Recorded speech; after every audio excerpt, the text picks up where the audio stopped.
So in the previous lecture हमने जो है ये डिराइव कर लिया था कि भाई हाइट में वेरिएशन करने से प्रेशर में क्या क्या चेंजेस होते हैं। मतलब अगर हमने ये देखा था, और इस चीज को मैंने आप लोग को थोड़ा सा फील भी कराया था कि जब भी हम नीचे डेप्थ में जाते हैं तो प्रेशर की वैल्यू इंक्रीज होती है, और जब भी हम हाइट एच हाइट ऊपर से जाते हैं तो प्रेशर की वैल्यू क्या होती है, डिक्रीज होती है। क्या हमें ये चीज अभी तक याद है, या 2 दिन हो गए भूल गए सारा? Yes sir. है ना? ठीक है, अब मुझे एक बात बताओ कि लेट सपोज सर अगर ये मेरा सरफेस है, ये सरफेस अगर मैं ऊपर की तरफ जा रहा हूँ और ये हाइट एच है, ये हाइट कितना है, एच है, तो प्रेशर की वैल्यू में जो डिक्रीमेंट होगा, वो कितना होगा? क्या रोज एच जितना डिक्रीमेंट होगा? यस यस और सर। नो? और यस। अगर मैं एच एच डेप्थ से नीचे जा रहा हूँ तो इंक्रीमेंट जो होगा plus rho ji h. That would be plus rho ji h, right? ठीक है, और this is something we have derived. फिर इसके बाद हमने बच्चों क्या देखा था? फिर हमने, अच्छा, जिन्होंने भी लेक्चर और लास्ट लेक्चर में जो भी नहीं थे, उनको ऑलरेडी यूट्यूब पे लिंक अवेलेबल है, आप लोग जाके लेक्चर देख सकते हो। सो इट्स नॉट लाइक कि जो है आप नहीं, आपके पास अवेलेबल नहीं है रिसोर्सेस, हमारे पास रिसोर्सेस है, आप लोग जाइए देखिए, एंड फिर कोई डाउट हो then you can ask me in the live class. Is that clear everyone? Yes sir. चलो कूल, ठीक है। अब बात करते हैं कि सर उसके जस्ट बाद हमने क्या देखा था? हमने देखा था कि सर जो प्रेशर होता है वो शेप पे डिपेंड नहीं करता। Fluid pressure does not depends on shape of the vessel, ठीक है? चाहे आपका वेसल का शेप जो है वो कोई भी ले लो, बट वो जो अगर आप एक ही लाइन पे, एक ही हॉरिजॉन्टल लाइन पे अगर आप प्रेशर की बात कर रहे हो, ठीक है, तो वो प्रेशर की वैल्यू क्या होगी बच्चों? सेम होगी। बोलो क्या होगी? सेम होगी। क्या ये चीज हमें फील आ रहा है, पता चल रहा है हमें? Yes sir. ठीक है, इस चीज को आज की क्लास में हम थोड़ा सा फील भी करेंगे कि सर शेप पे कैसे और क्यों डिपेंड नहीं करता, ठीक है? हालांकि हमें ऐसे भी पता चलता है कि सर रो जी एच फॉर्मूला होता है, तो रो भी कांस्टेंट है, जी भी कांस्टेंट है, इसका मतलब सिर्फ और सिर्फ वो किसके अकॉर्डिंग वेरी करना चाहिए? हाइट के अकॉर्डिंग वेरी करना चाहिए। किसके अकॉर्डिंग वेरी करना चाहिए? हाइट के अकॉर्डिंग। इसका मतलब उसका शेप कैसा भी हो उससे कोई फर्क पड़ने वाला नहीं है। Is that clear? Yes sir. Yes sir. चलो, फिर उसके बाद हमने जो करा था दैट वाज कि average pressure on the side walls, ये भी हमने करा था, इसको हमने डिराइव किया था। I have explain you 2 times, 2 बार समझाया भी था। जिसका यस फॉर्मूला सर। हमारा क्या आया था, क्या हमें याद है क्या? सर उसका फॉर्मूला आया था 1/2 रो जी एच। क्या उसका फॉर्मूला हाफ रो जी एच आया था, average pressure on yes. The wall?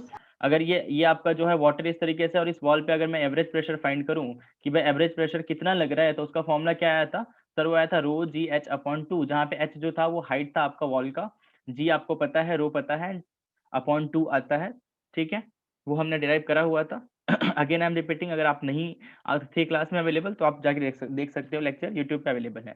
Anyway, आज की क्लास में जो हमें पढ़ना है that is force on the side walls of a random shaped vessel. ठीक है, क्या पढ़ना है हमें?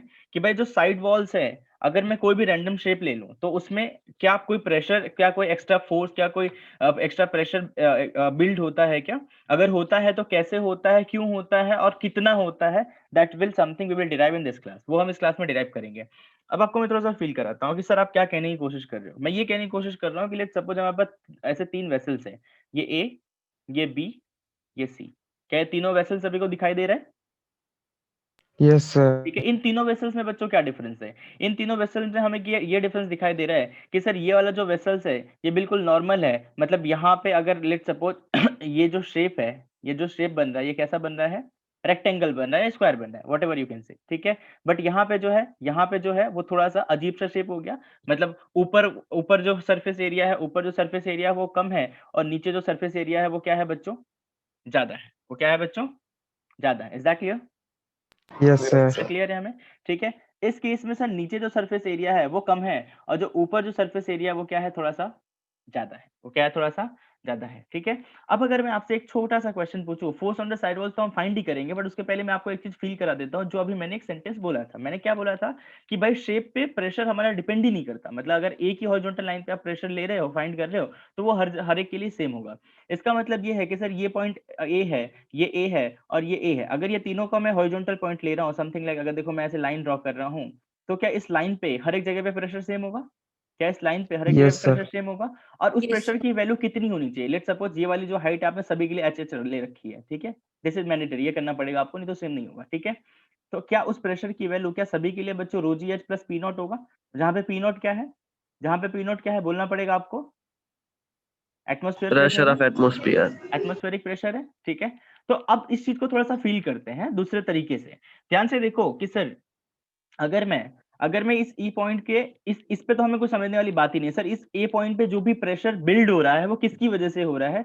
वो सर इस पूरे वाटर की वजह से बिल्ड हो रहा है, और यहाँ पे ये बिल्कुल नॉर्मल है। तो अगर मैं थोड़ा सा फोर्स के पर्सपेक्टिव में हम थोड़ा सा एक्सप्लेन करें, किसके पर्सपेक्टिव में समझे? फोर्स के पर्सपेक्टिव में। तो अगर इस ए पॉइंट पे मैं फोर्स का देखूं तो सर इस ए पॉइंट पे फोर्स कितना लग रहा है सर? mg लग रहा है। बोलो कितना लग रहा है? mg। और ये m क्या है? What is your m? That is mass of water. याद है क्या हमें?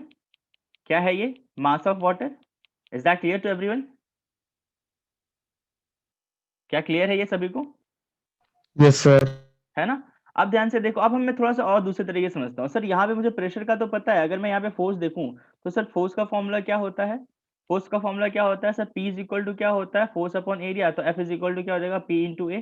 तो सर P की वैल्यू कितनी है? अगर मैं जो है ये यहाँ पे P नॉट की वैल्यू अगर मैं 0 अज्यूम करूँ तो सर क्या जो P की वैल्यू है, सर जो P की वैल्यू है वो कितनी हो जाएगी मेरे पास? सोच के देखो वो कितनी हो जाएगी? वो हो जाएगी सर एच रो जी या फिर रो जी एच इंटू ए। यस और नो? क्या ये सभी को Yes, क्लियर है? sir. ठीक है, इतना फोर्स लगेगा। अब मैं यही बात करूं यहाँ पे, सही है। अब आप लोग बोलोगे सर यहाँ पे तो जो सरफेस एरिया है वो सेम ही नहीं है। यहाँ पे तो सरफेस एरिया है और ये जो ये वाला सरफेस, ये दोनों अलग अलग है। एक्चुअली ये तीनों ही अलग अलग है। यस और नो? है ना? Yes, sir. सही कह रहा हूँ क्या? तो सर इसका मतलब ये है कि सर इस पॉइंट पे जो फोर्स आना चाहिए वो तो अलग आना चाहिए। इस लॉजिक से अगर हम समझे तो सर इस पॉइंट पे जो फोर्स आना चाहिए वो अलग आना चाहिए। क्या आपको फील कर पा रहे हो क्यों अलग आना चाहिए जो मैं कह रहा हूँ? है ना? क्योंकि फोर्स आपका किस पे डिपेंड कर रहा है सर? किस पे डिपेंड कर रहा है सर? एरिया पे, सरफेस एरिया पे। यहाँ पे जो सरफेस एरिया है, यहाँ पे जो सरफेस एरिया है और यहाँ पे जो सरफेस एरिया है, वो तीनों हमें अलग अलग दिखाई दे रहा है। क्या मुझे तो दिखाई दे रहा है, क्या आपको भी दिखाई दे रहा है? Yes, sir. है ना? अब ध्यान से देखो, अब हम थोड़ा सा ये लॉजिक समझते हैं कि सर यार ये जो फोर्स है, ये जो फोर्स है वो अलग अलग है या अलग अलग नहीं है, और अगर अलग अलग है तो उसके पीछे का क्या लॉजिक है। ठीक है, अब सोच के देखो सर, हमें पता है कि सर अगर ये साइड वॉल्स है, पहले इस केस में हम समझते हैं जिसमें बिल्कुल सिंपल है। ठीक है, इस केस में अगर मैं देखूं तो सर इस केस में जो ये जो वाटर है, ये जो वाटर के मॉलिक्यूल्स है, इसको इस डायरेक्शन में फोर्स अप्लाई करेंगे, ये वाले इस डायरेक्शन में फोर्स अप्लाई करेंगे। यस और नो? यस और नो?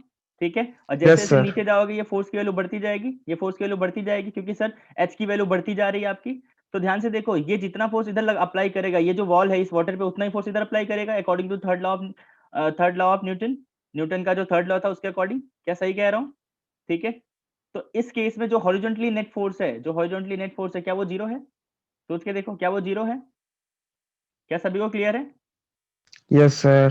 ठीक है, अब बहुत ध्यान से देखो, इस केस में क्या, इस केस में ये जो आपके वाटर के मॉलिक्यूल्स है वो हॉरिजॉन्टल फोर्स लगा रहे हैं या कुछ इस डायरेक्शन में लगा रहे हैं?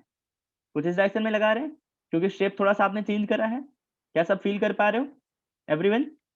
इस डायरेक्शन में जो फोर्स होगा वो हमेशा परपेंडिकुलर होगा। अगर आपका ऐसा है तो परपेंडिकुलर ये रहा आपका, तो इसका मतलब फोर्स ऐसे लग रहा है। पहले कैसा लग रहा था सर? पहले ऐसे लग रहा था, पहले हॉरिजॉन्टल लग रहा था। इस केस में ऐसे लग रहा है। ठीक है, इस केस में ऐसे लग रहा है, तो पक्की बात है कि इस केस में अगर फोर्स ऐसे लग रहा है तो ये जो वॉल्स है, ये फोर्स ऐसे लगाएंगे। क्या समझ रहे हो जो मैं कह रहा हूँ? ये ऐसे फोर्स लगेगा। Yes, sir. ठीक है, तो ध्यान से देखो, ये ऐसे लगेगा, ये ऐसे, ये ऐसे, ये ऐसे ऐसे। इन सबका जो नेट फोर्स होगा, इन सबका जो नेट फोर्स होगा, क्या वो ऊपर की तरफ होगा? जैसे मैं ये कह रहा हूँ सर, ये फोर्स है, ये फोर्स है, ये फोर्स है, ये फोर्स है, और इधर वाला ये फोर्स है, ये फोर्स है, ये फोर्स है, ये फोर्स है। तो इसमें एक तो हॉरिजॉन्टल कंपोनेंट होगा और एक तो वर्टिकल होगा। सर इसका हॉरिजॉन्टल, इसका वर्टिकल, इसका हॉरिजॉन्टल, इसका वर्टिकल। सर इसका हॉरिजॉन्टल, इसका वर्टिकल, तो ये वाला हॉरिजॉन्टल इस वाले को कैंसिल आउट कर देगा, बट ये इसका जो वर्टिकल है और इसका जो वर्टिकल है वो दोनों ऐड हो रहा है। इसका मतलब एक नेट फोर्स हमें मिलेगा कहाँ पे? ऊपर की तरफ। क्या नेट फोर्स आपको क्लियर है? यहाँ ऊपर की तरफ दिख रहा है सभी को? क्या सभी को दिखाई दे रहा है नेट फोर्स ऊपर की तरफ? Yes, sir. है ना? ठीक है, नेट फोर्स ऊपर की तरफ दिखाई दे रहा है। अब ध्यान से देखो, इस केस में क्या हो रहा है, इस केस में सोच के देखो क्या हो रहा है। सर इस केस में क्या हो रहा है कि सर ये जो वाटर के मॉलिक्यूल्स है, ये इस बार उस केस में इस डायरेक्शन में कुछ फोर्स लगा रहे थे, बट इस केस में कैसे लगा रहे हैं सर? ऐसे फोर्स लगा रहे हैं, सर ऐसे लगा रहे हैं, सर ऐसे लगा रहे हैं, ऐसे लगा रहे हैं, ऐसे लगा रहे हैं। तो इसका जो हॉरिजॉन्टल है वो ये वाला कैंसिल आउट हो जाएगा, ये वाला इसको कैंसिल आउट कर देगा, बट जो वर्टिकल है वो नीचे की तरफ आ रहा है। जो वर्टिकल है क्या वो नीचे की तरफ आ रहा है? क्या फील कर पा रहे हो आप लोग? Yes, sir. फील कर पा रहे हो? बिल्कुल कर पा रहे हो। ठीक है, तो यहाँ पे हमें ये पता चल रहा है कि सर इस केस में, सर जो इस केस में जो फोर्स की वैल्यू है वो थोड़ी सी कम है। क्यों कम है? क्योंकि सर जो नेट फोर्स है इसमें ऊपर की तरफ जा रहा है, और जो नीचे की तरफ जो फोर्स है mg, वो उसको सब्सट्रैक्ट करेगा। मतलब mg माइनस, आप इस फोर्स को फाइंड करोगे, अगर ये फोर्स n है तो आप mg माइनस n करोगे, और इस केस में क्या होगा, इस केस में क्या होगा सर, वो ऐड होगा। सोच के देखो, ये फोर्सेस ऐड होंगे, ये नीचे की तरफ हो गया, नीचे की तरफ mg है, तो क्या वो ऐड हो जाएंगे? यस और नो? यस और नो? Yes sir. ठीक है। अब देखो, जो मैं समझाना चाह रहा हूँ वो आप लोग थोड़ा सा समझ लो कि हमें तो ये पता है ना कि सर यहाँ पे अगर जो फोर्स होगा, यहाँ पे जो फोर्स होगा सर, उसकी वैल्यू होती है mg। सर उसकी वैल्यू होती है सर, यहाँ पे जो फोर्स होगा वो mg होगा, यहाँ पे जो फोर्स होगा mg होगा। इसका मतलब तीनों ही केसेस में जो फोर्सेस की वैल्यू होनी चाहिए दैट शुड बी सेम, वो सेम होनी चाहिए। ठीक है। हमें इस केस में हमें ऐसा लग रहा था कि अलग अलग होगा, बट इस केस में तो हमें ऐसा फील हो रहा है कि सर तीनों ही केस में फोर्सेस की वैल्यू क्या होनी चाहिए, बिल्कुल सेम होनी चाहिए। अब सेम होती भी है क्योंकि सर mg ही लगता है, इस पे mg, इस पे mg, इस पे mg। ठीक है। अब मैं क्या समझाने की कोशिश कर रहा हूँ, इस केस में ध्यान से देखो, इस केस में क्या हो रहा है, नेट फोर्स ऊपर की तरफ लग रहा है, तो हमें ऐसा दिखाई देता है कि भाई इस केस में सरफेस एरिया ज्यादा है, सरफेस एरिया ज्यादा है तो फोर्स ज्यादा लगेगा। बट इस ज्यादा वाले को सब्सट्रैक्ट कौन करेगा, ये जो नेट फोर्स है फ्लूइड का, ये जो नेट फोर्स है फ्लूइड का। और इस केस में जो आपको फोर्सेस दिख रहा है कम है, इस फोर्सेस को बैलेंस कौन करेगा, ये वाला नेट फोर्स, ये वाला नेट फोर्स, ये वाला नेट फोर्स, ये वाला नेट फोर्स, ये इसका नेट फोर्स नीचे की तरफ। इसका मतलब mg प्लस समथिंग कुछ और होगा, ये वाला। और इसमें क्या होगा सर, mg माइनस में समथिंग कुछ और होगा, mg नहीं, ये रो जी एच माइनस में समथिंग, और यहाँ पे रो जी एच ए माइनस में प्लस में समथिंग। क्या फील कर पा रहे हो जो मैं कह रहा हूँ? Yes sir. चलो कूल। ठीक है। अब ध्यान से देखो, ये तो मैंने समझाया कि भाई अगर मैं नीचे के पोर्शन पे बात कर रहा हूँ, नीचे का पोर्शन सर। मतलब इसकी बात कर रहा हूँ, तो हमें समझ में आता है कि सर आपने जो एक्सप्लेन करा। ठीक है। अब हमारा टॉपिक क्या था, force on side walls of a random shaped vessel. कि अगर रैंडम शेप है तो जो साइड वॉल्स होते हैं, साइड वॉल्स का मतलब क्या ये होता है, दिस इज जो साइड वॉल्स, दिस इज जो साइड वॉल्स, दिस इज जो साइड वॉल्स। तो जो साइड वॉल्स है उन पे क्या फोर्सेस लगेगा, that is something we need to find, वो हम फाइंड करने की कोशिश करते हैं। ठीक है।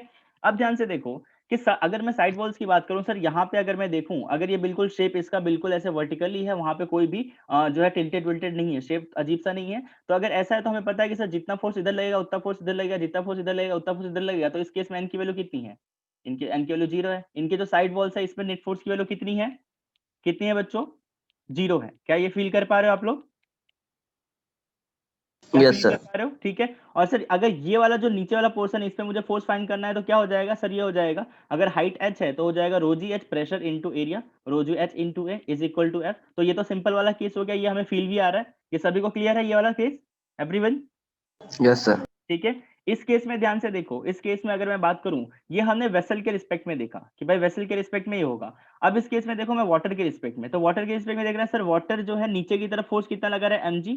ठीक है। तो ये जो वेसल है ये ऊपर की तरफ एक फोर्स लगाएगा जिसको आप नॉर्मल फोर्स कहते हो। क्या नॉर्मल फोर्स का कंसेप्ट हमें क्लियर है, जो होगा n1, तो यहाँ पे yes n1 sir. Is equal to mg। ठीक है, ताकि वो बैलेंस हो जाए। ठीक है, नथिंग एल्स। अब थोड़ा सा हम जो हमें एक्चुअली जो हमें पढ़ना है वो हम थोड़ा सा देख ले, इसको मैं आप लोगों को थोड़ा सा फील कराऊंगा तो आप इजिली समझ जाओगे। ठीक है।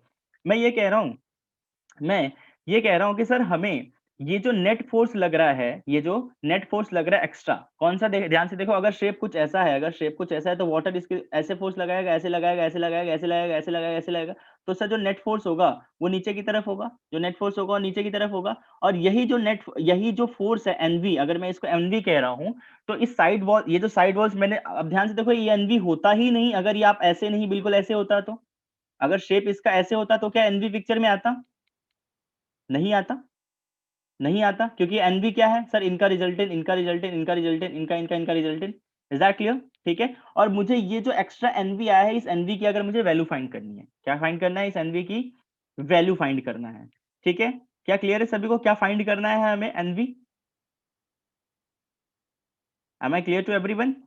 थोड़ा सा आपको हार्ड तो यस नहीं लग सर। रहा? क्लियर है ना सभी को, समझ में आ रही है चीजें?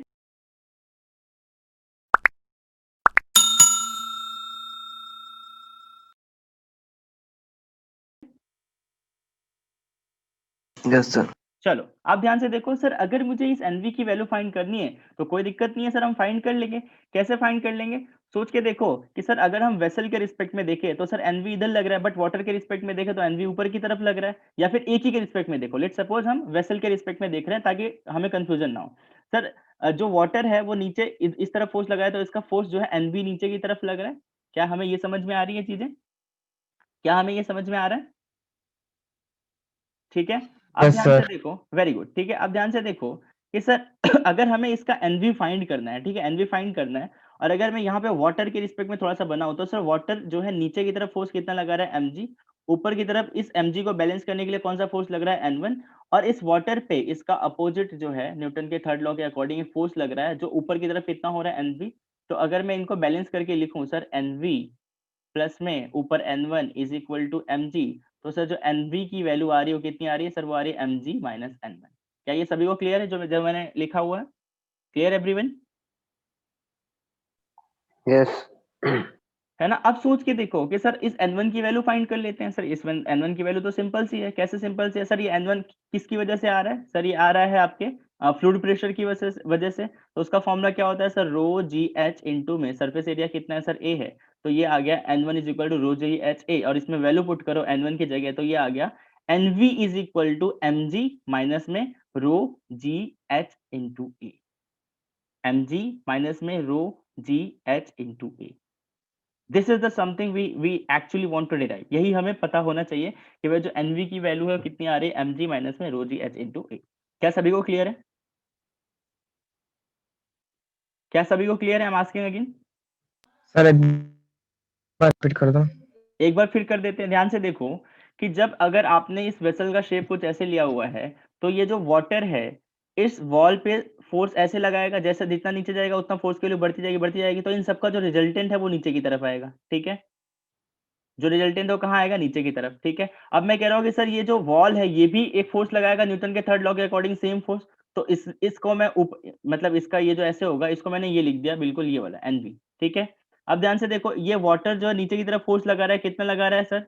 सर mg लगा रहा है, और इस mg को बैलेंस करने के लिए एक नॉर्मल फोर्स लगेगा जिसकी वैल्यू कितनी होगी? n1 होगी। अब मैंने सिंपल सा दोनों को ऐड करा, n1 plus nv, n1 plus nv is equal to mg, और हमें पता है सर n1 किसकी वजह से ही आता है सर? वो आता है फ्लूइड प्रेशर की वजह से। तो n1 की वैल्यू कितनी आ गई? रो जी एच इंटू ए, और जहां पे वैल्यू पुट करा and then I found the result that is nv is equal to mg minus में h rho g into A. Is that clear? Is that clear? I am Yes, asking sir. Again. Yes sir. Clear है सभी को? ठीक है, तो ये देखो result लिखा हुआ है सिंपल सा। ठीक है, अगर इसका सरफेस एरिया ए है, इसका सरफेस एरिया क्या है सर? ए है। इसका सरफेस एरिया अगर ए है, और अगर इस केस में ध्यान से देखो, आप अब मैं आपको ना एक शॉर्ट ट्रिक भी बता दूंगा। अभी तो हम ये रिजल्ट डिराइव कर रहे हैं, शॉर्ट ट्रिक से आपको चीजें समझ में आ जाएगी क्या एग्जैक्टली करना है। तो अगर इसका सरफेस एरिया छोटा है और इसका सरफेस एरिया बड़ा है, तो जो एनवी की वैल्यू होगी वो क्या हो जाएगी सर? mg माइनस में h रो g इंटू ए। ठीक है, क्या हो जाएगा? एनवी की वैल्यू mg माइनस में h रो जी ए। अब अगर मैं थोड़ा सा शेप उल्टा कर रहा हूं, मैंने क्या करा? शेप थोड़ा सा अपोजिट करा। ठीक है, अपोजिट करा मैंने क्या किया सर? इसका सरफेस एरिया मैंने बड़ा कर दिया और इसका सरफेस एरिया छोटा कर दिया। जैसे ही मैंने ऐसा करा तो फोर्सेस की वैल्यू जो थी देखो देखो ध्यान से, वो चेंज हो गई। सर इस पहले फोर्स हमारा ऐसे लग रहा था, अब फोर्स ऐसे लगेगा। ध्यान से देखो, क्या फील कर पा रहे हो आप लोग? क्या फील कर पा रहे हो? ठीक है, फोर्सेस इस तरीके से लग रहा है सर, इस पे इस तरीके से लग रहा है। Is that clear to everyone? क्या सभी को समझ में आ रहा है ये? क्या यस सभी को सर। समझ में आ रहा है? ठीक है, ध्यान से देखो। अब हमें पता है सर n1 में तो कोई चेंज आने वाला ही नहीं है, n1 तो वही सेम रहेगा। वो फ्लूइड प्रेशर की वजह से उसकी वैल्यू कितनी हो जाएगी? रो जी एच इंटू ए। अगर मैं वाटर के रिस्पेक्ट में देखूं तो सर सेम होगा। सेम कैसे होगा सर? नीचे की तरफ आपका mg लगेगा, ऊपर की तरफ आपका n1 लगेगा। बट इस केस में जो नेट फोर्स होगा, जो वॉल की वजह से फोर्स होगा, वो क्या होगा? वो इस केस में नीचे की तरफ होगा। ठीक है, ध्यान ध्यान से देखो, ये वाला ये वाला ये वाला ये वाला ये वाला ये वाला, तो इसका रिजल्टेंट नीचे की तरफ आएगा। तो इस केस में हमारे पास रिजल्ट क्या आएगा? सोच के देखो थोड़ा सा, इस केस में क्या रिजल्ट आएगा सर? एक फोर्स हमारा ऊपर की तरफ है n1, बाकी दोनों फोर्स नीचे की तरफ है mg प्लस में nv, और इस केस में जो nv की वैल्यू आएगी ये कितनी आएगी सर? क्या आएगी कितनी? सोच के देखो सर, ये आएगी हमारे पास कितनी? n1 माइनस में mg, जहां पे n1 की वैल्यू कितनी है? Rho ji H into A minus में mg। ठीक है, बोलो पहले तो ये डेरिवेशन में कोई डाउट, फिर मैं शॉर्टकट बताता हूँ। कोई डाउट है क्या हमें? No sir. ठीक है, अब शॉर्टकट समझो कि सर हमें फील तो कर लिया, हमें समझ में आ गया। ठीक है, अब शॉर्टकट समझो क्या है। अच्छा, ये हम what we are actually finding, force on side walls on a random shape vessel, कि जो साइड वॉल्स है उसकी वजह से जो फोर्स लग रहा है, अगर ये साइड वॉल्स इस तरीके का शेप नहीं होता तो एनवी पिक्चर में नहीं आता। मतलब एनवी क्या है? Force on side walls of a random shape vessel. ठीक है, अब अगर शॉर्टकट देखो क्या है कि हमारे पास दो ही फॉर्मूला है। पहला हमने फाइंड किया था nv is equal to mg minus में रो जी एच इंटू ए, और दूसरा हमने फाइंड किया N V is equal to rho ji H A minus में एम जी। क्या यही दो फॉर्मूला हमने डिराइव करा है? क्या यही दो फॉर्मूला हमने Yes. डिराइव करा है? यस सोच के सर। देखो, जब नीचे वाला जो सरफेस एरिया था जब वो बड़ा था तो फिर rho ji H A minus M G लिखा है हमने, और जब ये नीचे वाला सरफेस एरिया, सोच के देखो कि सर जब ये नीचे वाला सरफेस एरिया छोटा था तो हमने एम जी माइनस में एच रो जी ए लिखा है। क्या दिख रहा है सभी को? ये नीचे वाला छोटा एम जी माइनस में एच रो जी ए, क्योंकि एम जी फिर ज्यादा हो जाएगा, और सर ये नीचे वाला बड़ा, क्योंकि सरफेस एरिया बड़ा हो गया तो पक्की बात है rho ji H A into A minus में एम जी। क्या क्लियर है सभी को? क्या याद रख पाओगे जैसे मुझे याद है कि सर अगर नीचे वाला सरफेस एरिया बढ़ा तो जो आपका फोर्स ऑन साइड वॉल्स होगा वो हो जाएगा rho ji H into A minus में एम जी, और सर अगर नीचे वाला सरफेस एरिया छोटा तो हो जाएगा एम जी माइनस में H rho G A. Is that clear to everyone? Yes sir. चलो कूल, ठीक है।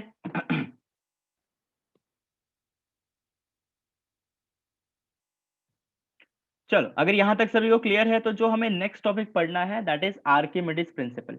ठीक है, क्या आप लोगों ने ये टॉपिक पहले भी सुना हुआ है, देखा हुआ है, पढ़ा हुआ है छोटी क्लासेस में? Yes sir. Yes, कौन सी sir. क्लास में पढ़ा हुआ है आपने? याद करो जरा सा। 9th में? 9th में पढ़ा है क्या, या 10th में पढ़ा है? कब पढ़ा है?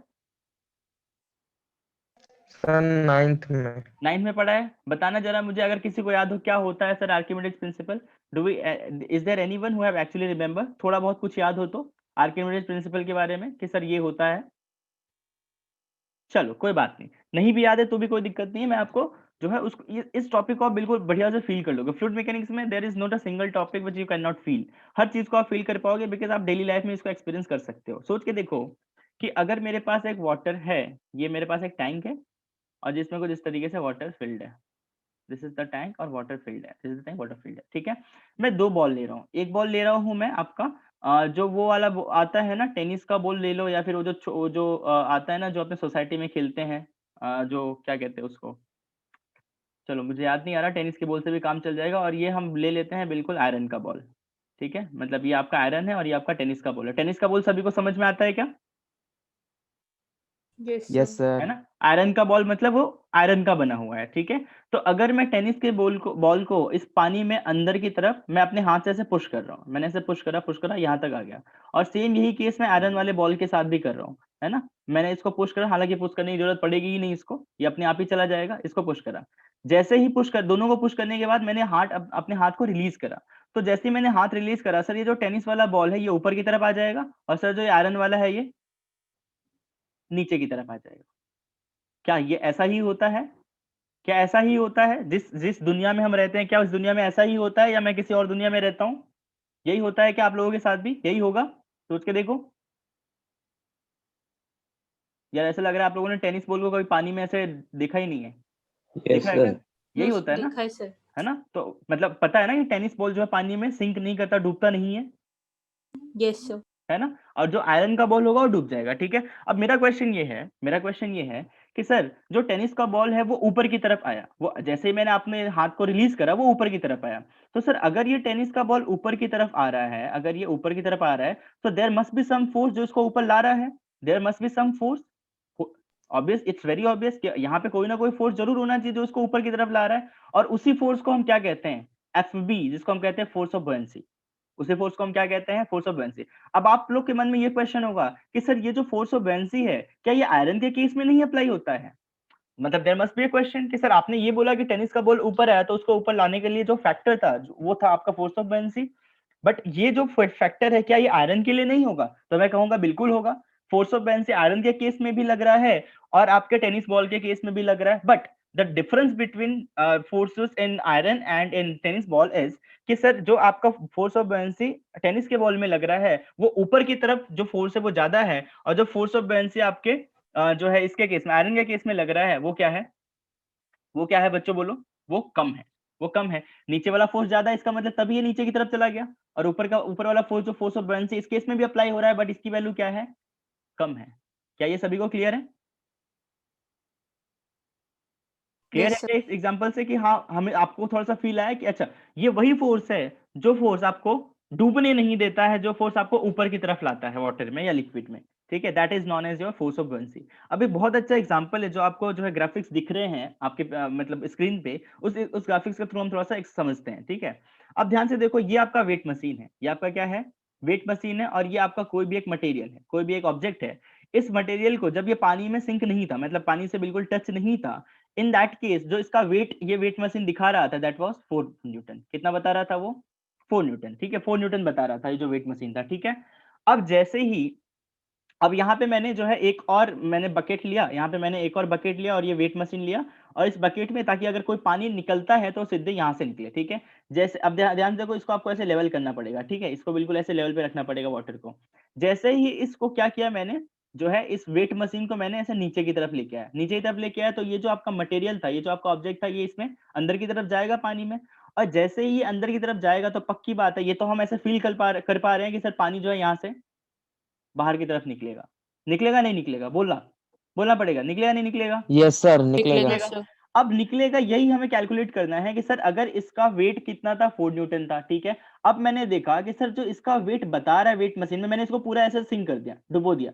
अब जो वेट बता रहा है ना सर, वो 4 न्यूटन से 1 न्यूटन हो गया। 4 न्यूटन से कितना हो गया? 1 न्यूटन हो गया। ठीक है, तो मेरे दिमाग में ये सोच मतलब मेरे को ऐसे जनरली क्वेश्चन आ रहा है कि यार ये 3 न्यूटन कम कैसे हो गया? 3 न्यूटन कम कैसे हो गया? ठीक है, और ये जो 3 न्यूटन था, मैंने देखा कि सर यही सेम टू सेम 3 न्यूटन, जब मैंने जितना भी पानी इसमें से आया, पहले इसकी रीडिंग 0 थी और अब कितनी दिखा रही है? 3 न्यूटन। तो मुझे ये क्लिक हुआ कि यार ये जो 1 न्यूटन है और ये जो 3 न्यूटन है, इन दोनों को ऐड करूंगा तो मैं 4 न्यूटन आ जाएगा। इसका मतलब पहले तो देखो, दो चीज है इसमें। पहली चीज ये है कि जैसे ये नीचे की तरफ गया, तो नीचे की तरफ जाने के बाद इसमें से कुछ कुछ पानी बाहर की तरफ आया, उस पानी का वेट था 3 न्यूटन, और जब मैंने ये वेट देखा तो सर ये वेट था 1 न्यूटन। मुझे ये तुरंत ही क्लिक हो गया कि सर जो 3 न्यूटन है वो ऊपर की तरफ फोर्स लग रहा है, और ऊपर की तरफ फोर्स की वैल्यू कितनी है? 3 न्यूटन। कैसे पता चला मुझे? क्योंकि सर जो अपोज कर रहा है फोर्स, वो एक ही फोर्स हो सकता है। वो कौन सा हो सकता है? Buoyancy force. Is that clear to everyone? Yes sir. ठीक है, अब इसको मुझे ना एक्सप्लेन करना था, मुझे ना आप लोग को थोड़ा सा इसको एक्सप्लेन करना था। एक्सप्लेन करना था मतलब मुझे बुक की डेफिनेशन आपको समझाना था कि भाई बुक में जैसा लिखा हुआ है अगर उसको आप फील कर पाओ तो। ठीक है, तो आप देखो, एक यही जो डेफिनेशन होता है ये हमेशा आपको पढ़ने को मिलेगा जब भी आप बुक में पढ़ोगे कि अ बॉडी वेदर पार्शियली और completely submerged in a fluid is buoyant upward by a force due to the fluid pressure and that is equal to the weight of displaced liquid।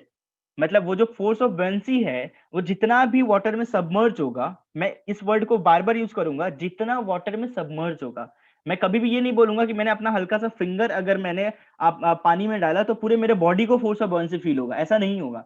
जितना finger मैंने water में डाला उतना ही मुझे force of बुओयंसी feel होगा। मतलब जितना कोई भी ऑब्जेक्ट वाटर के अंदर जा रहा है, उतने ऑब्जेक्ट का ही के ऊपर ही फोर्स ऑफ बुओयंसी अप्लाई होगा। इसलिए लिखा हुआ है कि a body whether partially or completely submerged in a fluid, the force of buoyancy upward due to a force and that force is actually force of buoyancy that is equal to the weight of displaced liquid। और उसका वो जो value होती है वो कितनी होती है सर? वो वेट ऑफ क्या है सर? वो वेट ऑफ डिस्प्लेस्ड लिक्विड है। मतलब कितना लिक्विड इसमें बाहर आया सर? 3 न्यूटन आया, और 3 न्यूटन जितना ही फोर्स हमें क्या लगा? ऊपर लगा। क्या क्लियर है ये एग्जांपल सभी को? Everyone? Yes, sir. Yes sir.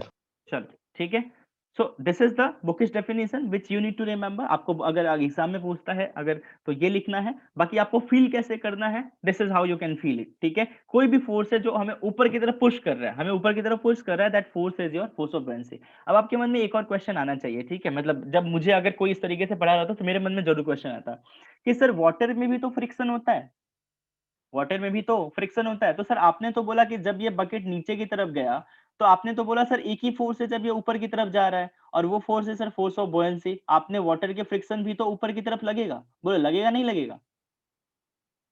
लगेगा सर। बिल्कुल लगेगा। बट यहाँ पे मैं अभी आप लोग को क्या पढ़ा रहा हूँ बच्चा? अभी मैं पढ़ा रहा हूँ आपको स्टैटिक फ्लूइड। मैंने ये नहीं बोला कि इसको मुझे मोशन में रखना है, मैंने बोला यहाँ पे लाने के बाद ये बिल्कुल रेस्ट पोजीशन पे आ जाए। बिल्कुल रेस्ट पोजीशन पे आ जाएगा तो कोई फ्रिक्शन लगने वाला? फ्रिक्शन तो तभी लगेगा ना जब हम उसको मूव कराएंगे। If there is no movement that mean there is no friction. तो इसलिए सिर्फ मैंने एक ही फोर्स का यूज करा। हमारे पास अभी इस चैप्टर में लेटर ऑन हमें ये भी आएगा कि भाई अगर कोई आपका एक स्पेयर है जो नीचे की तरफ जाएगा, उस पर 2 फोर्स लगेगा, एक आपको फोर्स ऑफ बुओयंसी भी लगेगा और एक फोर्स ऑफ फ्रिक्शन भी लगेगा, और we will consider those two forces. हम उन दोनों फोर्सेस को ही कंसीडर करेंगे। एनीवे वो हम जब आएगा तो हम देखेंगे। So this is the basic definition of force of buoyancy.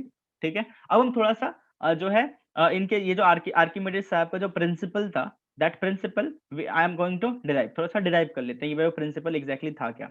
अब सोच के देखो कि सर ये जो फोर्स ऑफ बुओयेंसी है ये ऐसा कुछ नहीं है कि जो आप लोगों ने पढ़ा नहीं अभी तक फर्स्ट लेक्चर में, अभी तक जो मैंने पढ़ा है आपने ऑलरेडी पढ़ा है, मैंने सिर्फ उसका एक नाम बता दिया कि भाई इस फोर्स को ना फोर्स ऑफ बुओयेंसी बोलते हैं।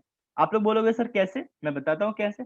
ध्यान से देखो, ये चीज तो हमने फर्स्ट लेक्चर के आई थिंक स्टार्टिंग में 10 मिनट में ही सीख लिया था कि सर अगर कोई ऑब्जेक्ट को आप इस तरीके से यहाँ पे अगर है वाटर में या किसी लिक्विड में, तो यहाँ पे ये जो वाटर है ये फोर्स F1 लगा रहा है और ये फोर्स F2 लगा रहा है, और सर जो F2 है वो ग्रेटर देन F1 है। क्या ये हमने सीखा हुआ है पहले ही, क्या ये हमने सीखा हुआ है? Yes sir. ठीक है, क्यों ज्यादा है? क्योंकि सर F2 के केस में जो फॉर्मूला होगा वो होगा P इंटू ए, और ये हो जाएगा रो जी H2 इंटू ए, अगर ये H2 है। और सर यहाँ इस केस में F1 के केस में जो फॉर्मूला होगा सर वो कितना होगा, वो होगा F rho G H1 into A.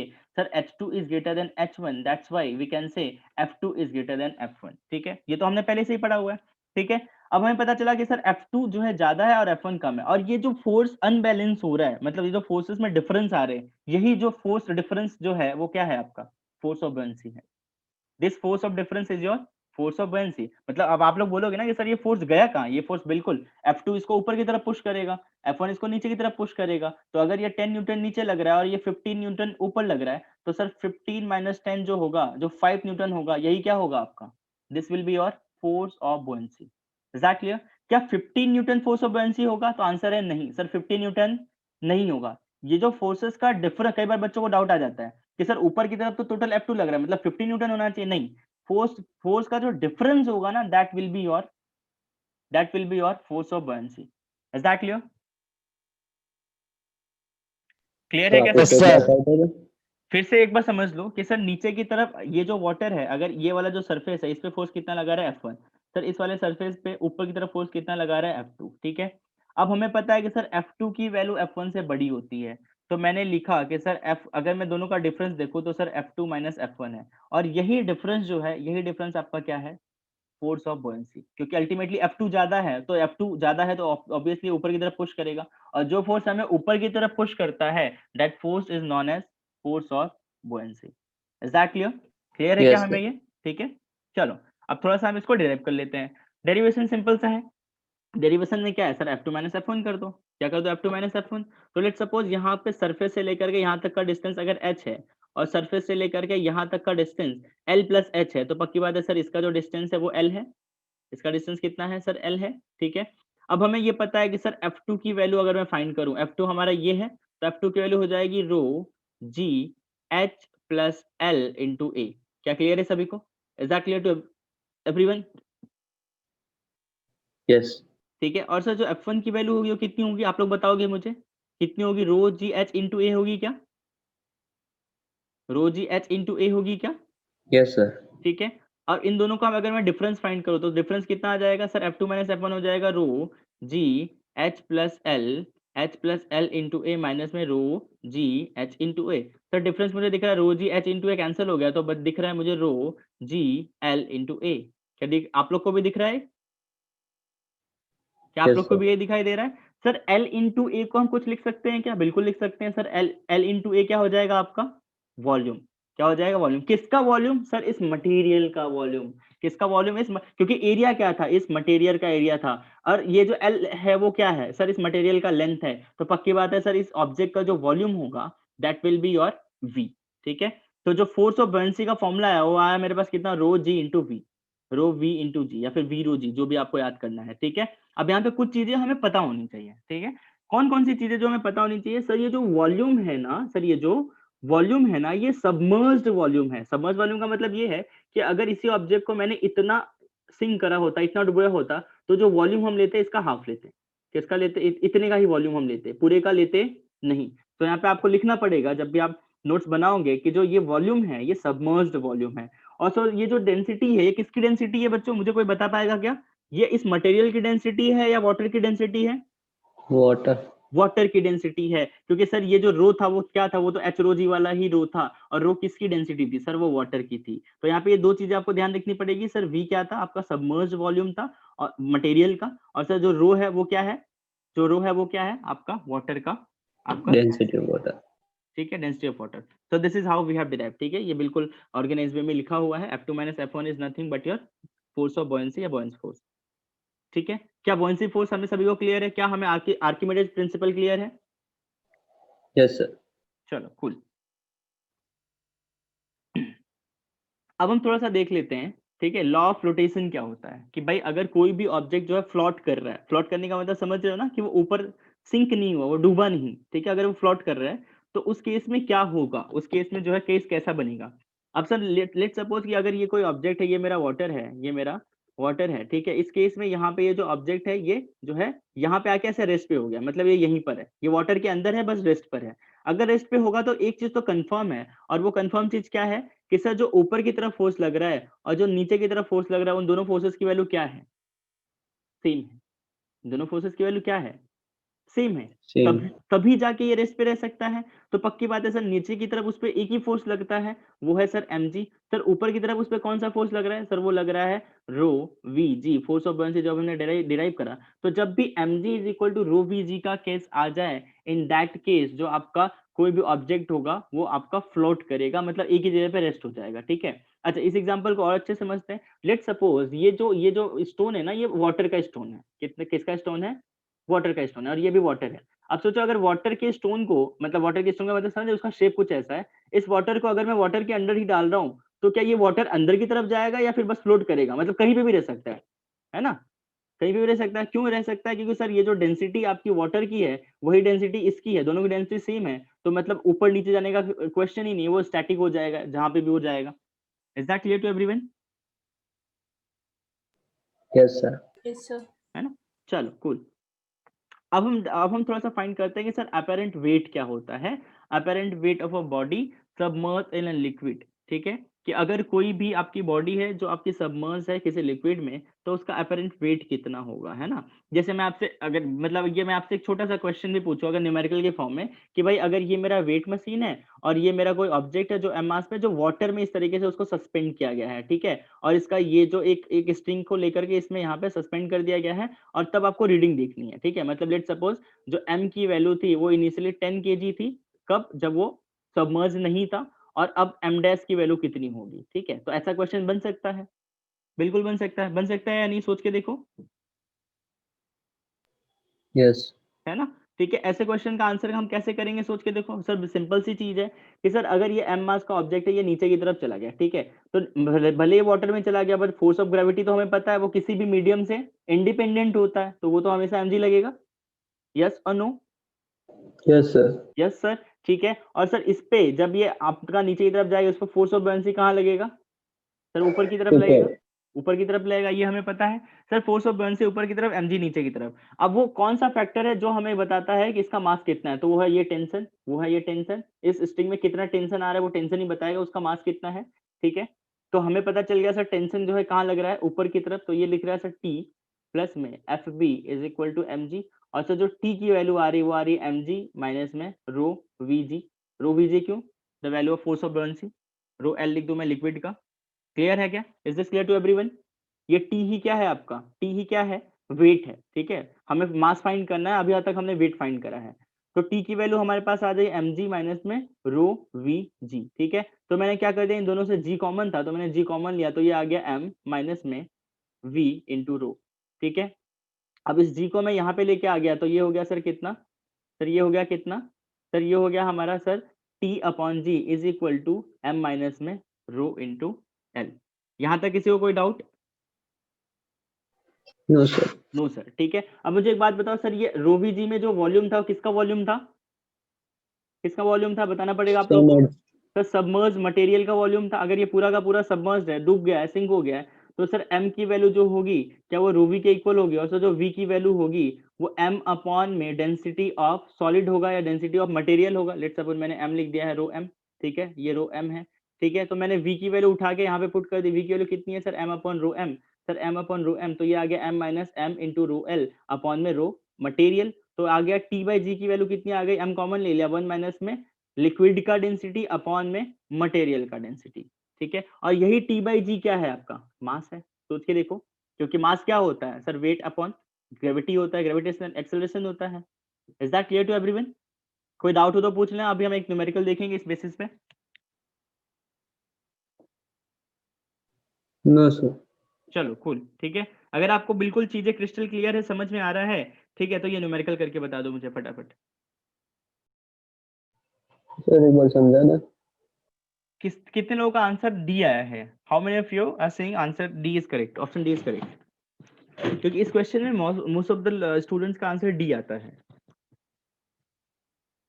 And please don't say कि किसी का कुछ आया ही नहीं है यार, मतलब अभी सेम क्वेश्चन हमने सेम डेरिवेशन देखा इस पे।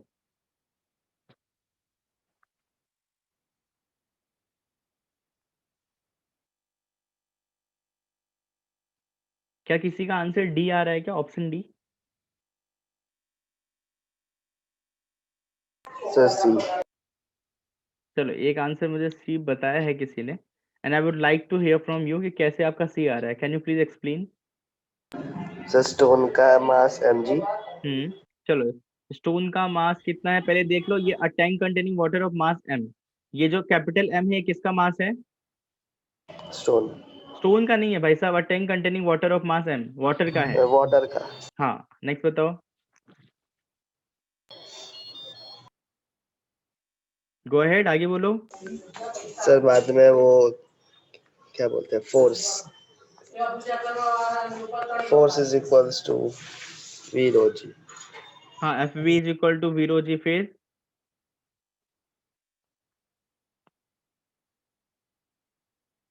आगे बोलो।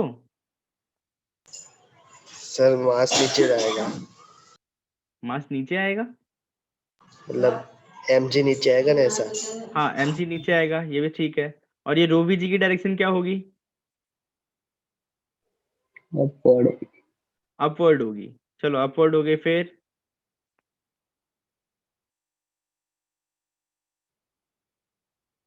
तो तुम्हारा आंसर m माइनस रो भी आ रहा है, क्योंकि जी को निकालना है, ऑप्शन डी। यस। अबे तो सी क्यों बोला तुमने? वो ध्रुव था सर। ध्रुव सर बताओ क्यों सी आया तुम्हारा, कैसे आया? नीचे ले लिया इसलिए। नीचे क्यों लिया? There must be some reason ना कि आपने इसलिए नीचे लिया। चलो कोई बात नहीं, मैं बताता हूँ। देखो क्वेश्चन क्या है, tank containing water of mass m is place on a weighing machine, a stone is hung and lowered in water without touching the sides. If volume of stone is V and density of water is rho, what will be the reading of weighing machine now? ठीक है, अब सोच के देखो कि sir हमें तो ये पता है कि सर ये जो है ये बिल्कुल इससे सस्पेंडेड है। अगर मैं इसके पर्सपेक्टिव में देखूं, किसके पर्सपेक्टिव में? स्टोन के। अगर इस स्टोन के पर्सपेक्टिव में देखूं तो सर नीचे की तरफ W लग रहा है, ऊपर की तरफ फोर्स ऑफ बर्नसी लग रहा है, और ऊपर की तरफ क्या लग रहा है? बोलो क्या लग रहा है? टेंशन लग रहा है। बट क्या सर हमें टेंशन की वैल्यू फाइंड करनी है? टेंशन की वैल्यू अगर आप फाइंड करोगे तो आ जाएगा वो mg माइनस में रो वी जी, ठीक है। और अगर यहाँ पे कोई वेट मशीन आप यहाँ लगाते तो उसका आंसर आता जो है m माइनस में रो वी। बट हमसे वो नहीं पूछा, वेट मशीन ऊपर नहीं लगा है, वेट मशीन कहाँ लगा है बच्चों? नीचे, है ना? कहाँ लगा है वेट मशीन? नीचे। नीचे। अब नीचे लगा है नीचे। तो अब थोड़ा सा हमें अपना पर्सपेक्टिव चेंज करना पड़ेगा। पर्सपेक्टिव क्या चेंज करना पड़ेगा? सोच के देखो कि सर इस केस में ये जो स्ट्रिंग है ये अल्टीमेटली इससे कनेक्टेड है, और आप किसके पर्सपेक्टिव में देख रहे हो? इसके पर्सपेक्टिव में देख रहे हो। इसके पर्सपेक्टिव देख रहे हो तो पक्की बात है कि सर पूरे वाटर का जो वेट होगा वो तो लेगा नीचे की तरफ mg, उसमें कोई दिक्कत ही नहीं है, ठीक है। अब सोच के देखो कि अगर यहां से ये किसी रस्सी से अटैच्ड है, ये किसी रस्सी से अटैच्ड है, ठीक है। अगर ये किसी रस्सी से अटैच्ड है और आप इसके पर्सपेक्टिव में देख रहे हो, तो जब इसके पर्सपेक्टिव में फोर्स क्या था? एफ वी ऊपर की तरफ था, इसके पर्सपेक्टिव स्टोन के पर्सपेक्टिव में। तो इस वाटर के पर्सपेक्टिव में न्यूटन के थर्ड लॉ के अकॉर्डिंग फोर्स कहाँ आ जाएगा? अपोजिट, नीचे की तरफ। तो इस केस में जब आप देखोगे तो सर बेसिकली हमें इस पे फाइंड करना है कि भाई इस पे कितना वेट है। तो इस पे कितना वेट होगा सर? इस पे वेट हो जाएगा सर mg नीचे की तरफ प्लस में rho V G is equal to जो भी है वेट W, ठीक है। तो W की वैल्यू कितनी आ गई मेरे पास? हमें मास फाइंड करना है, तो वो आ गया m प्लस में रो वी। किसी को कोई डाउट हो देन यू कैन आस्क फटाफट, नहीं तो आगे बढ़े। सर नीचे क्यों आया? फिर से मैं बता रहा हूँ, नीचे इसलिए आया कि जब स्टोन के पर्सपेक्टिव में आप देख रहे थे, हमें स्टोन का मास नहीं फाइंड करना था, हमें किसका मास फाइंड करना था? इस पूरे कंटेनर का मास फाइंड करना था। जब आप इस कंटेनर के पर्सपेक्टिव में देखोगे तो इस कंटेनर पे ये जो एफ बी लगेगा वो कहाँ लगेगा? वो तो नीचे की तरफ लगेगा ना। इस वाटर पे एफ बी कहाँ लगेगा? नीचे की तरफ लगेगा। इस स्टोन पे एफ बी कहाँ लग रहा था? ऊपर की तरफ लग रहा था। हमें किसका मास देखना है सर? हमें देखना है इस वाटर का, तो वो तो नीचे की तरफ लगेगा, तो इसलिए ऐड हुआ। Should I repeat it again? समझ में आ रहा है क्या? सर फ्लोट होता वाटर है का मास फाइंड करना है, वाटर का मतलब सर टैंक स्टोन का। लगा रहा है फोर्स। हाँ, कौन फोर्स लगा रहा है? नहीं नहीं, स्टोन। अब सुनो मेरी बात ध्यान से। जब ये स्टोन के रिस्पेक्ट में देखते हैं तो वाटर इस पे फोर्स लगा था, फोर्स ऑफ बॉयंसी ऊपर की तरफ। जब आप वाटर के रिस्पेक्ट में देख रहे हो तो फिर स्टोन लगा रहा है नीचे की तरफ। Okay sir. ठीक है, अभी भी किसी को कोई डाउट है क्या इस क्वेश्चन में? No sir. एनीवन? नो चलो कूल, ठीक है। तो ये रहा आपका जो है फाइनल सॉल्यूशन। तो इस तरीके से आप देख रख सकते हो कि force on the weighing machine is mg plus में fb, और फिर g का डिवाइड कर दिया and we finally got the answer.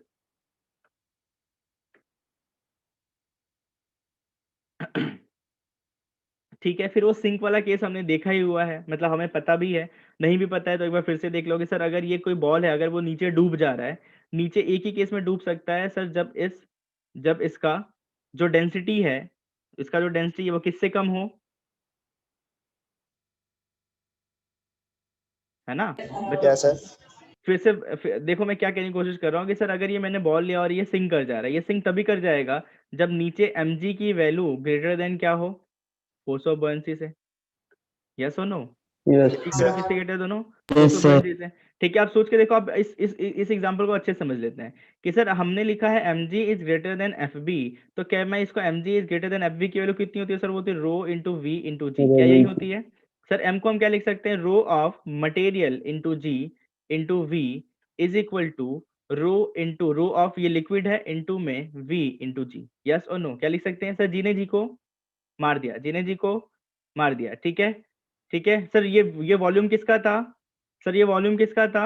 Submerge का। अगर ये पूरा का पूरा डूब गया तो ये वॉल्यूम भी कैंसिल हो जाएगा। इसका मतलब सर जो रो एम की वैल्यू है that must be greater than two rho L. Yes sir. क्या क्लियर है? यस क्या समझ में आया हमें कि सर अगर मैं कोई भी ऑब्जेक्ट को पानी में या किसी लिक्विड में डाल रहा हूं और उस ऑब्जेक्ट की डेंसिटी वाटर की डेंसिटी से ज्यादा है तो क्या वो सिंक कर जाएगा? तो क्या वो डूब यस जाएगा? और यस अगर सर। उस मटेरियल की या फिर उस ऑब्जेक्ट की डेंसिटी वाटर की डेंसिटी से कम है तो फ्लोट वो करेगा। फ्लोट फ्लोट करेगा। Is that clear to everyone? Yes yes sir. क्या ये फील कर पाए कि क्यों, मतलब आज तक आप लोगों ने सुना होगा, हमने जो है इसको प्रूफ कर दिया बकायदा, जो है डेरिवेशन जो भी हमने डिराइव करा था, राइट? Yes yes sir. चलो कूल। ठीक है, now you can go to the next question. Next question try कर सकते हो। अगर आप वर्क पावर एनर्जी पढ़ लिया है क्या आप लोगों ने बच्चों? Yes sir. हाँ, तो इस यस क्वेश्चन को ट्राई करो, हो जाएगा, सिंपल है।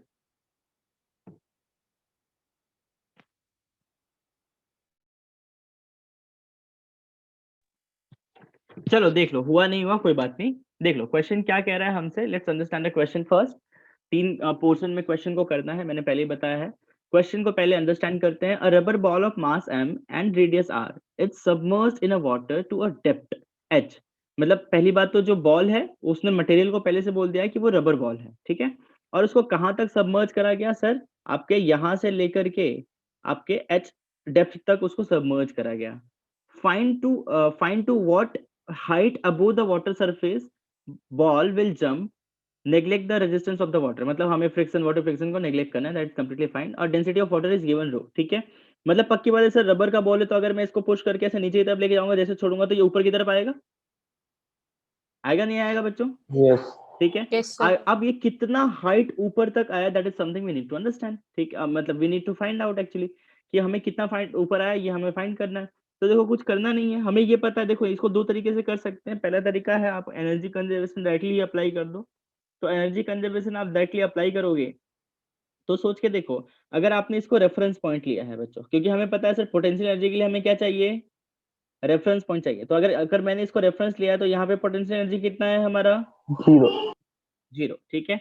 तो पोटेंशियल एनर्जी यहाँ पे कितना है? जीरो। और इनिशियली ये क्या था? रेस्ट इनिशियली ये क्या था बच्चों? रेस्ट पे था, ठीक है। इनिशियली रेस्ट पे था, तो यहाँ पे पोटेंशियल एनर्जी और काइनेटिक एनर्जी दोनों की ही वैल्यू क्या है? जीरो। अब यहाँ से ये यहाँ तक कैसे आया?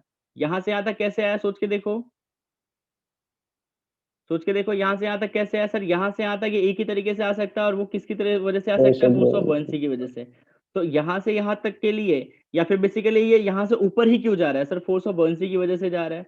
तो एफ बी की वैल्यू कितनी हो जाएगी? मतलब basically work done due to force of buoyancy find कर लो।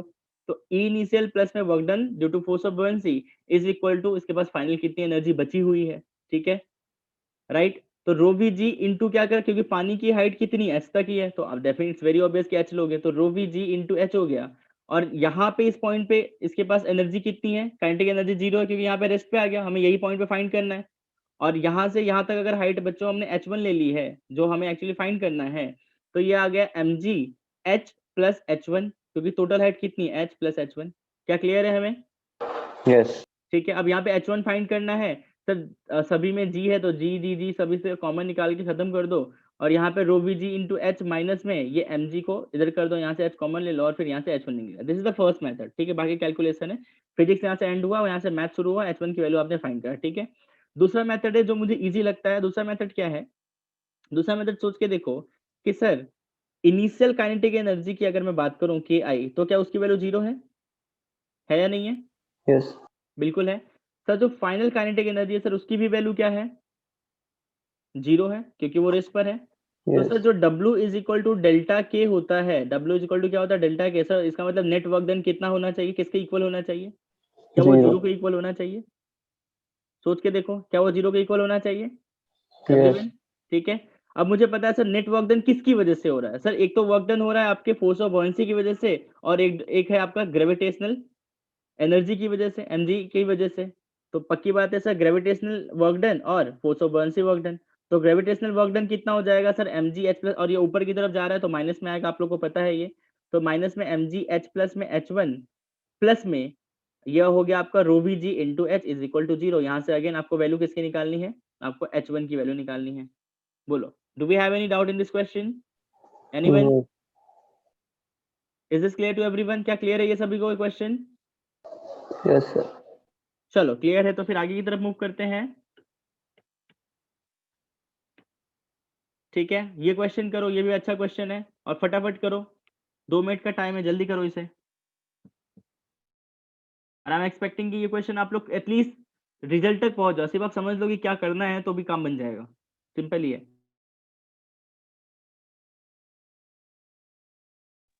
चलो हो गया क्या? ट्राई कर लिया होगा आपने, किसी का कोई आंसर आया? Yes sir. देखो क्वेश्चन आप लोग कर लिए हो तो दैट्स कूल, दैट्स ग्रेट, अगर नहीं किए हो तो एक बार समझ लो।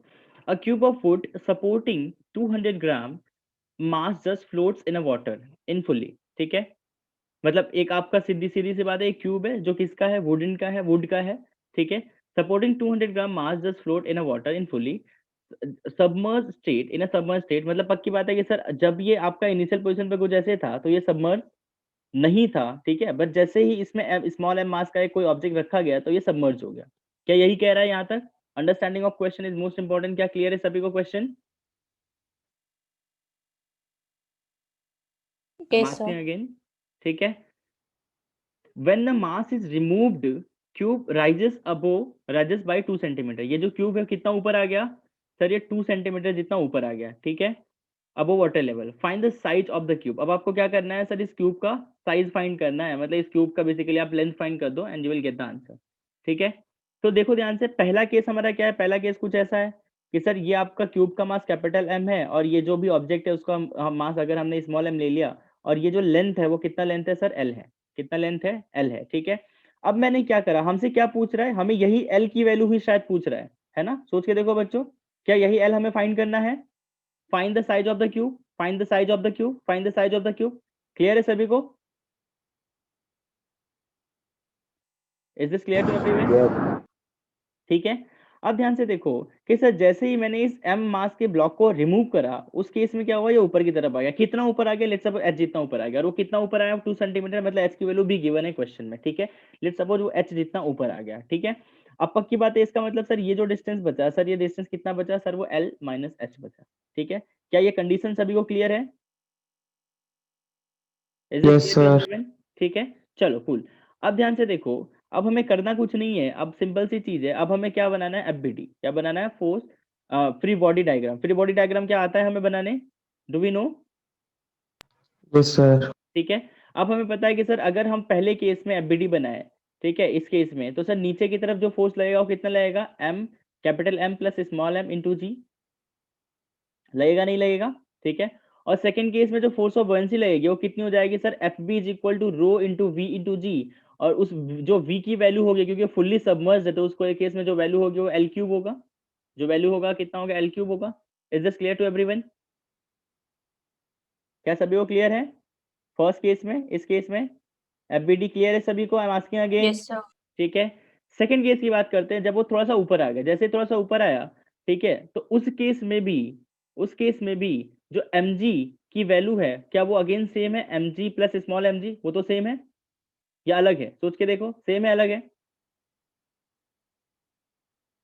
सेम है अलग है? सोच के देखो, अलग अलग है ना? क्यों अलग है? क्या सर क्योंकि आपने स्मॉल m को रिमूव कर दिया, स्मॉल m को रिमूव ही कर दिया तो सर स्मॉल m तो पिक्चर में ही नहीं है। इसका मतलब इस केस में जो नीचे की तरफ फोर्स है वो इस बार सिर्फ और सिर्फ एक है, और वो वैल्यू कितनी है, क्यूब का है। Capital mg। ठीक है, अब ये जो FB2 की वैल्यू होगी, मतलब फोर्स ऑफ बॉयंसी जो सेकंड केस में होगा उसकी वैल्यू कितनी होगी? सोच के देखो सर, ये आधा ही सबमर्ज है, आधा सबमर्ज है, मतलब इसका जो ये वाला पोर्शन है ये कितना L माइनस एच है, बट ये वाला तो सर L है। ठीक है, तो इसका मतलब पक्की बात है सर, ये जो V की वैल्यू होगी इस केस में कितनी हो जाएगी सर, वो हो जाएगी L square into L minus H. क्या क्लियर है सभी को? क्या क्लियर है सभी को? एरिया इंटू विथ या डेप्थ या जो भी बोल दो, इसको हाइट बोल दो, डेप्थ बोल दो, विथ बोल दो। ठीक है, क्या क्लियर है सभी को? इस केस में, सेकंड केस में जो वॉल्यूम होगा वो होगा L क्यूब इंटू में L minus H. Is this clear to everyone? अरे बोलो यार। Yes sir. Yes, sir. ठीक है ना, तो हमारे पास जो आंसर आ रहा है फाइनली, मतलब अगर मैं इसको लिखूं तो वो वैल्यू कितनी आ रही है sir, L square into L minus H is equal to M into G, L square. ठीक है, फिर हम इसका क्या कर देते हैं, फिर हम इसको अलग अलग कर देते हैं, तो सर ये हो गया L square into rho into G minus में L square into H into rho into G, L cube, sorry ये L क्यूब होगा ना, करेक्ट, ये L है। ठीक है, तो ये हो गया L cube rho G minus में L square H rho G is equal to M into G. ठीक है, ये हो गया अपना सेकंड इक्वेशन। ठीक है, अब इसके बाद क्या करना है, सिंपल सी चीज है, आपको L की वैल्यू निकालनी है। हो जाएगा क्या हमसे? दो इक्वेशन है, हो जाएगा क्या? इसकी वैल्यू यहाँ पे उठा के पुट कर दो and you will get the answer. हो जाएगा क्या हमसे? आई am Yes, sir. Asking again. ठीक है, L की वैल्यू फाइंड करनी है। ठीक है, यहाँ पे सभी की वैल्यू पता है हमें, रो की वैल्यू पता है, जी की पता है, M की पता है, स्मॉल m पता है, सब पता है, H की वैल्यू भी पता है, सिर्फ L अननोन है। L की वैल्यू फाइंड करना था, L की वैल्यू आ जाएगी 1/10 मीटर। आप लोग फाइंड करके एक बार चेक कर लेना। ठीक है, is this clear to everyone? क्या ये क्वेश्चन सभी को क्लियर है? Yes, sir. चलो कुल।